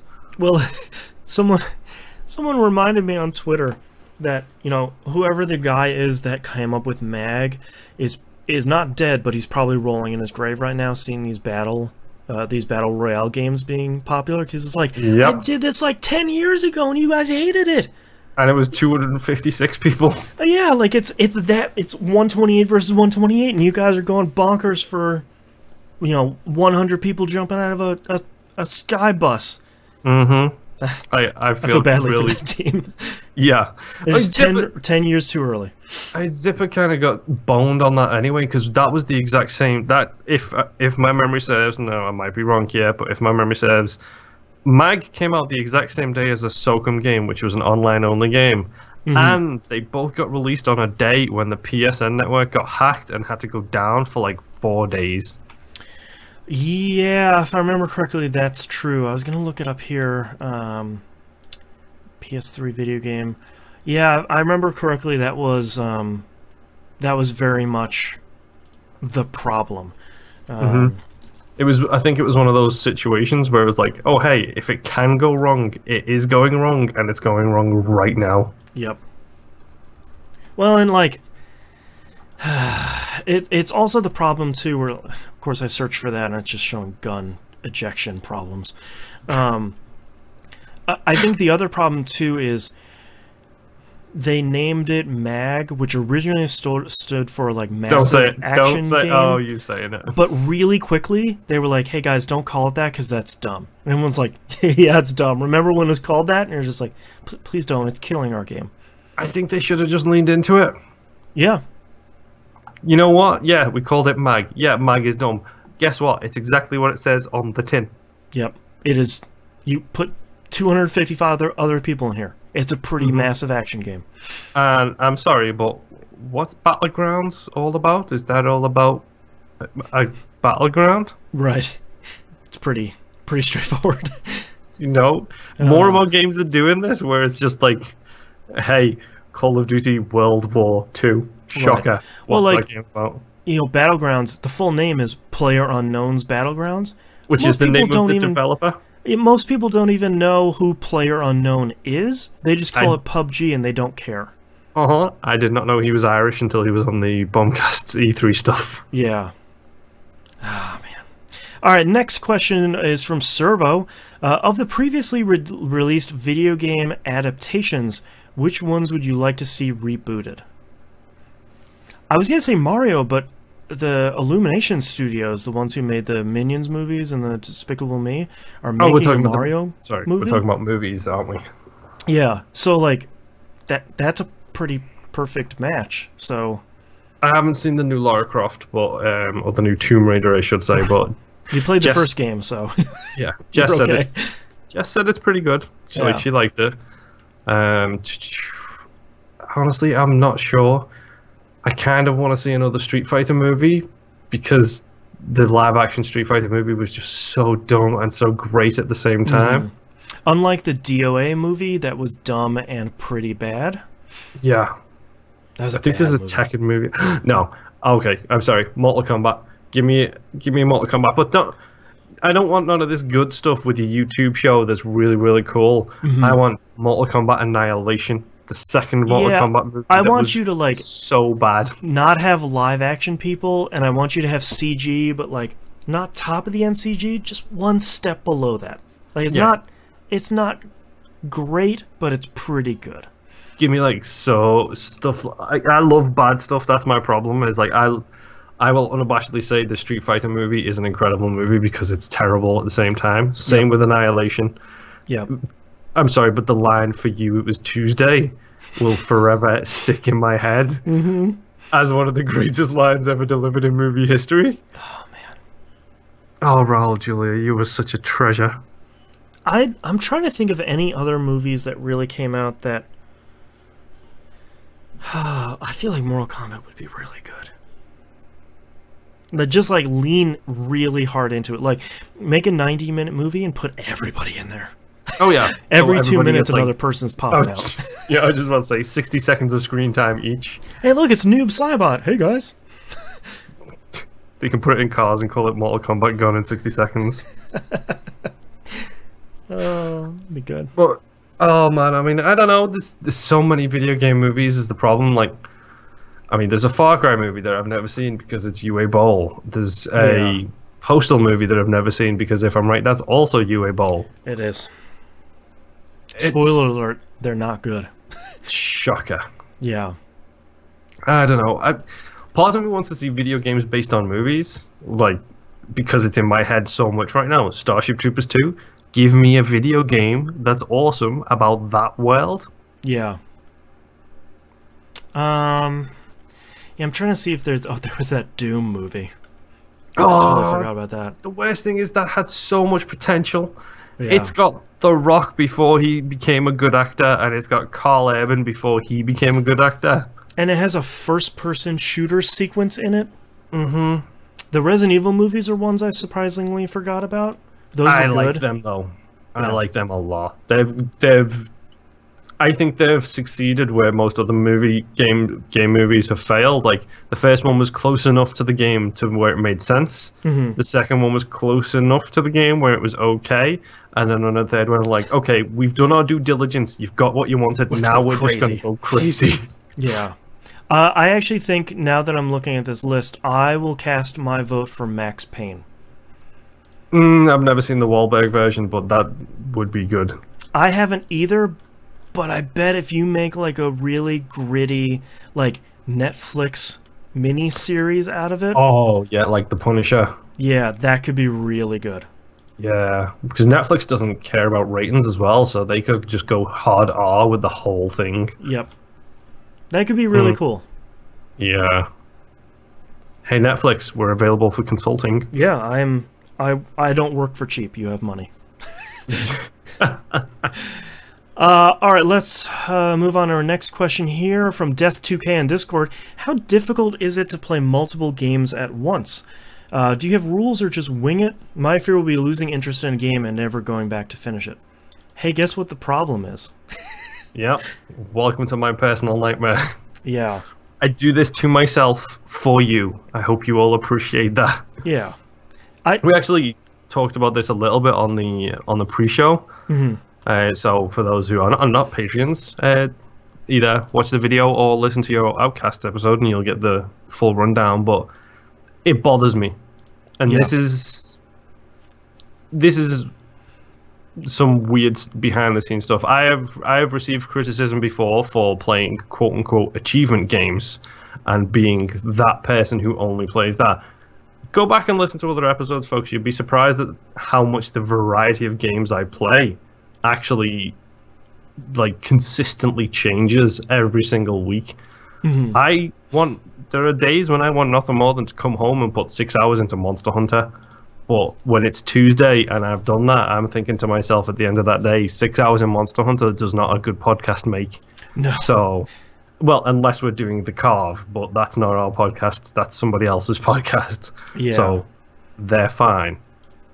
Whereas it's the whole achievement hunter thing as well for me is like I kind of have a little bit of OCD about that too. So it bothers me not being able to 100% a game.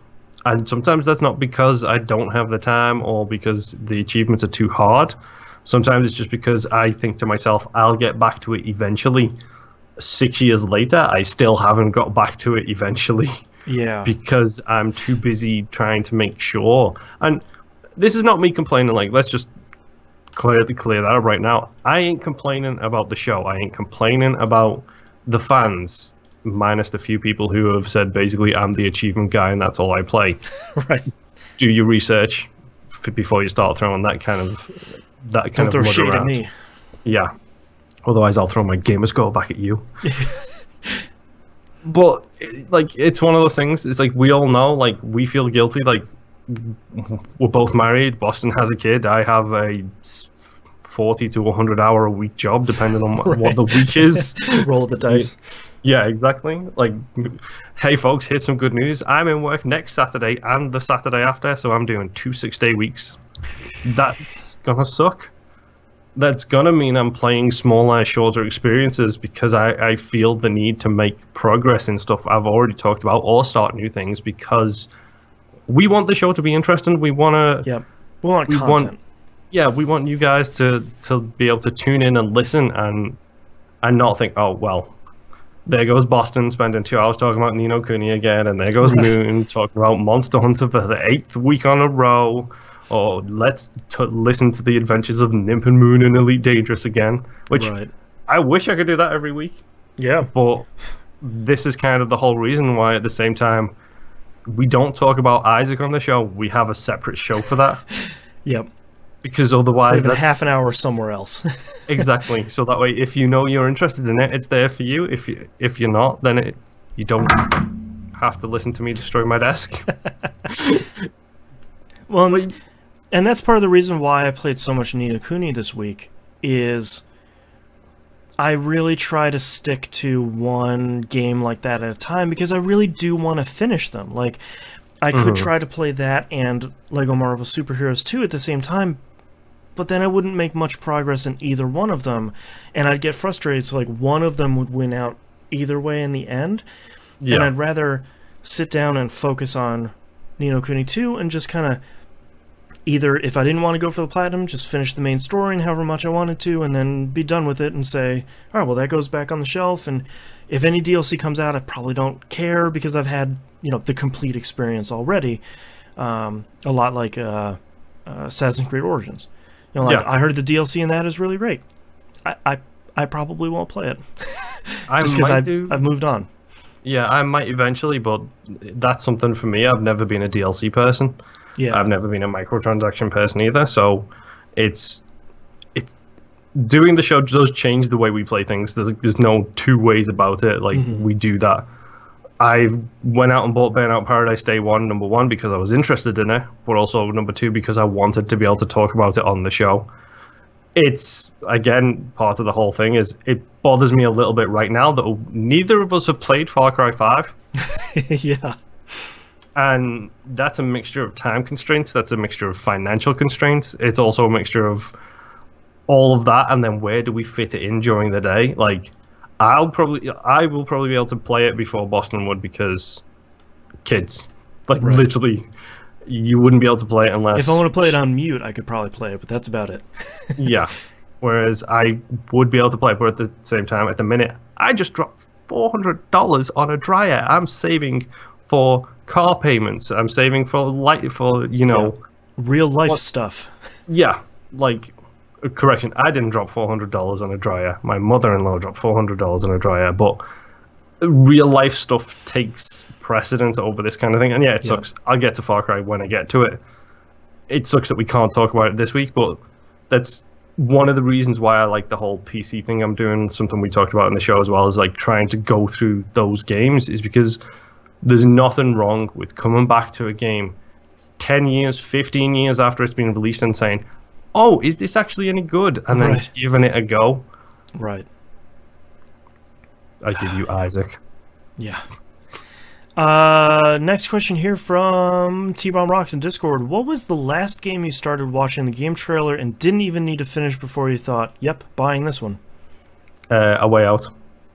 Oh, that's a good one. Yeah. I started watching that trailer, and as soon as they did the whole camera thing where they split it sideways, I was like, me and Jess are going to play that. Yeah, that was my first thought too. It's like, I need to get that. I don't know. I feel like we've gotten so many sequels and stuff lately that I know whether or not I'm gonna play them. Like we were talking about Far Cry 5 and pretty much any Ubisoft game. I'll say I'm probably gonna play that, just knowing that Ubisoft has announced another game. I haven't even seen the trailer for The Division 2. I've just seen the logo. Guess what? I'm in. Yeah, like I'm trying to think because. What's the BioWare one with all the high pressure going on? Anthem? The second I saw that trailer start, I was like, yeah, I'm in. Yeah. I'll take it. Yeah, I feel like so much... Oh, here's one. Donut Country. That indie game that's going to be coming out on PS4 and maybe PC as well. It's the one where you control the hole and... Oh, okay, yeah. Yeah, when I saw that trailer about halfway through, I'm like, okay, I'm gonna get this. Like, it looks like Reverse Katamari. Just art. Like, can I pre-order it now? Like, that looks really good. Yeah, Jimbo Jangles has got the best shout out in the chat ever. He nails it. He's sadly Dead Island. Sad face. Yep. Yeah, man, that first trailer was like, okay, yep, I see what you're doing. Let's play. Oh, it's bad. Oh boy, I know a lot of people like that game, but I do. I don't. Did not like that at all. T-Bomb Rocks also asks, what's your favorite video game trope you hope never goes away?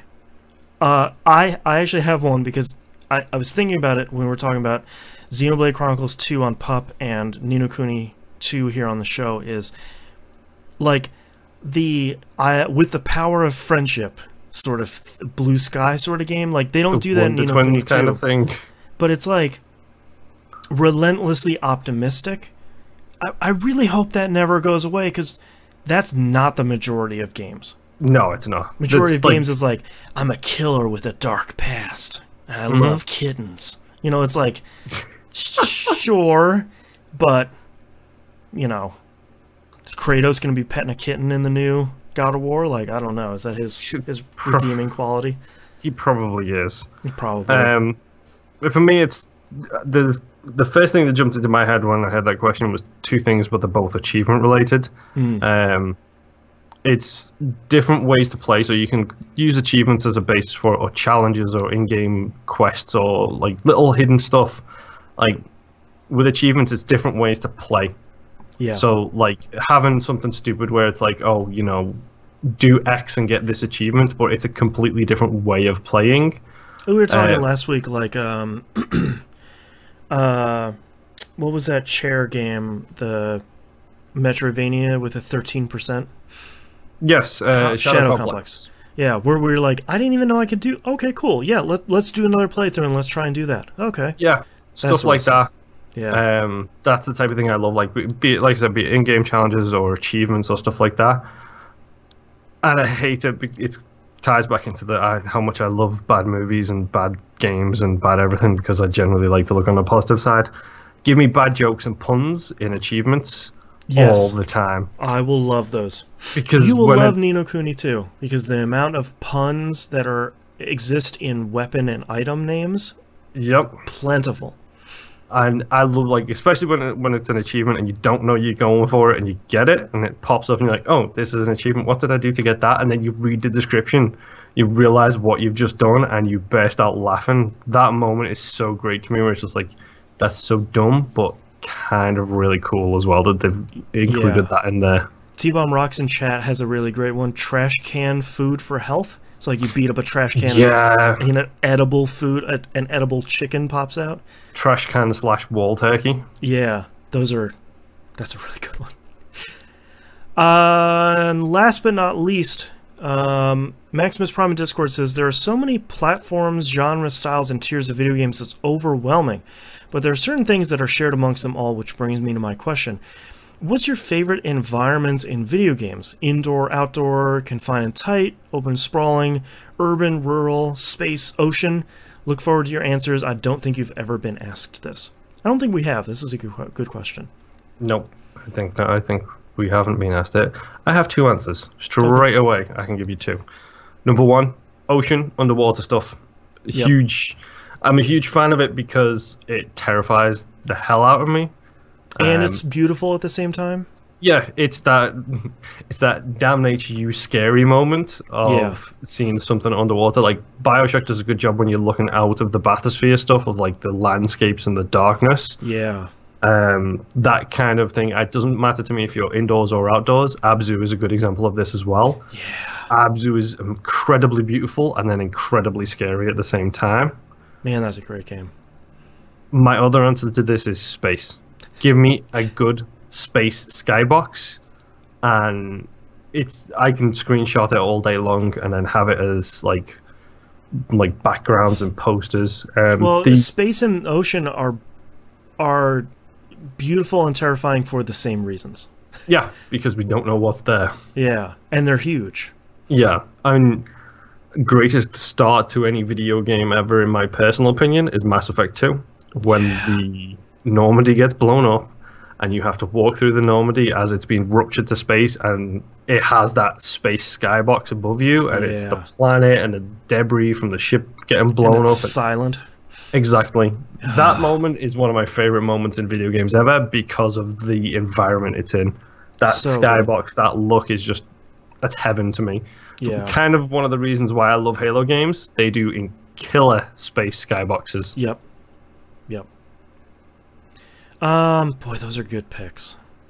Haha, I stole the good ones. I do kind of like when more non-realistic games set themselves in cities, because I like to see what cities they make. It's not just like, here's Manhattan, plop. You know, like, that's cool, but what if you didn't have those restraints? Like, what would you... This is inspired by Ni no Kuni, isn't it?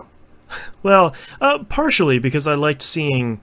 I did like seeing Ding Dong Dell in the first game versus the second one, because it's very much the same city, but it's expanded and looks a little different.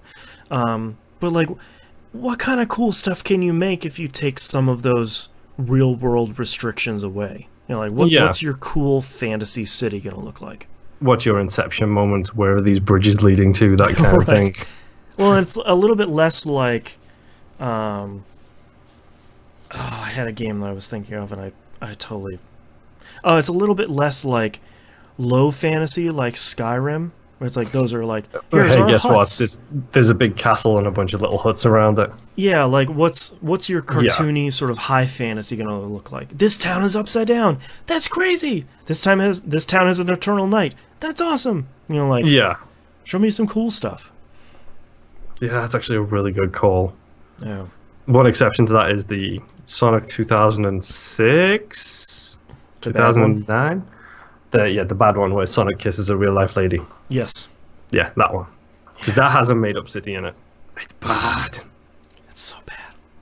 Yikes. All right, well, that's our question for this week. Thank you very much, everyone, for writing in. If you'd like to visit us, you can do so at tvgp.tv. All of the links, including all the ways to contact us, on the right-hand side of the page. Don't forget to join our Discord server. The link is over there as well. It's always hopping, always talking about cool stuff. Someone actually just posted a link to a sale on Steam for Doom and a Steam Link for $15. So if you're listening right now, go scoop that up. That's a good sale. And Patreon. Patreon.com/E1M1. Go join, especially the $5 tier. That's where all the great stuff is. If you'd like to be a patron for more, that would be great too. Patreon.com/E1M1. This month's Game Club game that I really need to get back to is the Swapper. I need to start that. Yeah. It's been a long month, weekends wise, so we still have a little bit of time, but I need to get back on that. And watch us live, Twitch, YouTube, Mixer, Smashcast, I think it's still called. All those places. Go subscribe to us. It will let you know when we go live. Thank you very much, everyone, for listening and watching. We'll see you all next week. Bye-bye. Oh, my voice is going out. Yeah, it really is. All right, how about titles from you? Okay, we're too old for that. It's really nice. That was just you talking about Ni no Kuni. It's really nice. Roll out the positivity. I meant everything. Monster noises happen, because I think that's a great moment. Yeah. Because no joke, that actually legit came through. I was thinking, who is getting murdered? Yeah. Boston pre-orders a JRPG. And I'm a killer and I like kittens. Chat, throw the suggestions out. I'm a killer and I like kittens. That's a leader for this week's episode. I have these games do evolve. I just like how you said that for Fatal Fury. Fighting games, yeah. Now 297. RT if you hate this junction. That's a really good one, to be honest. It ain't no Burnout. And Mortal Kombat gone in 60 seconds. And then the 4 of yours that I wrote down is We're Too Old for That, Roll Out the Positivity, which I like. Monster Noises Happen, and I'm a Killer, and I like Kittens, which I really like. Yeah, I kind of like. I'm torn between Monster Hunters Happen. Oh, sorry, Monster Noises Happen. I'm a Killer, and I like Kittens, and retweet if you hate this junction.